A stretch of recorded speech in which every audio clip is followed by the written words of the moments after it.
Welcome to food tag. ഇന്ന് 3 ചേരുവകൾ കൊണ്ട് പെട്ടെന്ന് ഉണ്ടാക്കാൻ പറ്റിയ സൂപ്പർ ടേസ്റ്റി ആയിട്ടുള്ള ഒരു സ്വീറ്റുമായിട്ടാണ് വന്നിരിക്കുന്നത്. അപ്പോൾ വീഡിയോയിലേക്ക് പോകുന്നതിന് മുമ്പായിട്ട് നമ്മുടെ ചാനൽ ആദ്യമായിട്ട് കാണുന്നവരുണ്ടെങ്കിൽ നിങ്ങൾക്ക് ഇഷ്ടമാവുകയാണെങ്കിൽ ഒന്ന് സബ്സ്ക്രൈബ് ചെയ്ത് സപ്പോർട്ട് ചെയ്യണേ. ഇന്നത്തെ സ്വീറ്റ് പൊട്ടുകടല കൊണ്ടാണ് ചെയ്യാൻ പോണത്.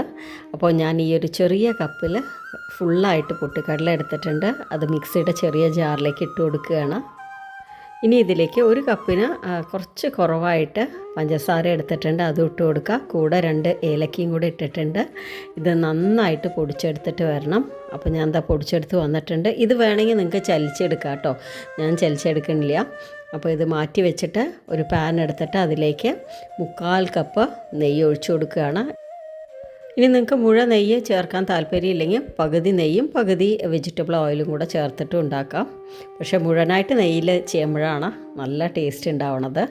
ഇനി ഇതിലേക്ക് നമ്മൾ നേരത്തെ പൊടിച്ചു വെച്ച പൊട്ടുകടലയും അതുപോലെ പഞ്ചസാരയും ഇട്ട് കൊടുക്കാം. അപ്പോൾ ഇനി ഇത് ലോ ടു മീഡിയം ഫ്ലെയിമിലിട്ടിട്ട് നന്നായിട്ടൊന്ന് മിക്സ് ചെയ്ത് കൊടുത്താൽ മാത്രം മതി.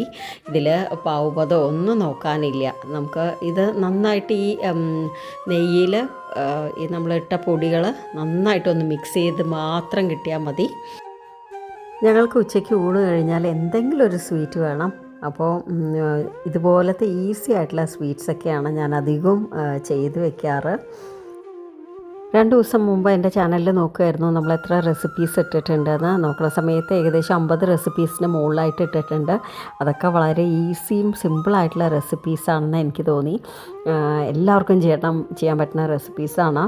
അപ്പോൾ നമ്മുടെ ചാനൽ ആദ്യമായിട്ട് കാണുന്നവരുണ്ടെങ്കിൽ നിങ്ങളുടെയൊക്കെ സപ്പോർട്ട് വേണം കേട്ടോ. നമ്മുടെ ഒരു ചെറിയ ചാനലാണ്. നിങ്ങളുടെ മോട്ടിവേഷൻ ഉണ്ടെങ്കിലേ എനിക്ക് ഗ്രോ ചെയ്യാൻ പറ്റുള്ളൂ. അപ്പോൾ അതെല്ലാം നന്നായിട്ട് യോജിച്ച് കിട്ടിയിട്ടുണ്ട്. ഇനി ഞാനിവിടെ ഒരു കേക്ക് ടിൻ എടുത്തിട്ടുണ്ട്. അതിൽ നന്നായിട്ട് നെയ്യ് പുരട്ടി വെച്ചിട്ടുണ്ട്. അതിന് ശേഷം ഇതിലേക്ക് ഇട്ട് കൊടുക്കുകയാണ്.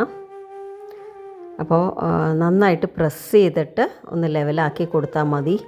അതിന് ശേഷം ഞാൻ ഒരു 10 മിനിറ്റ് ഫ്രിഡ്ജിൽ വെച്ചിട്ടാണ് ഇതൊന്ന് സെറ്റാക്കി എടുക്കണേ.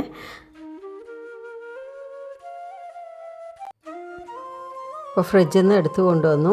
അതിന് ശേഷം ഇതുപോലെ ഒന്ന് മാർക്ക് ചെയ്ത് കൊടുക്കുകയാണ്.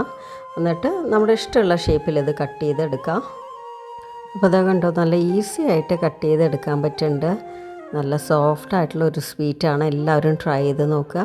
നിങ്ങൾക്ക് വീഡിയോ ഇഷ്ടമായിട്ടുണ്ടെങ്കിൽ ഒന്ന് ലൈക്ക് ചെയ്യുക, ഷെയർ ചെയ്യുക, കമൻറ്റ് ചെയ്യുക, സബ്സ്ക്രൈബ് ചെയ്ത് സപ്പോർട്ടും ചെയ്യണേ. താങ്ക്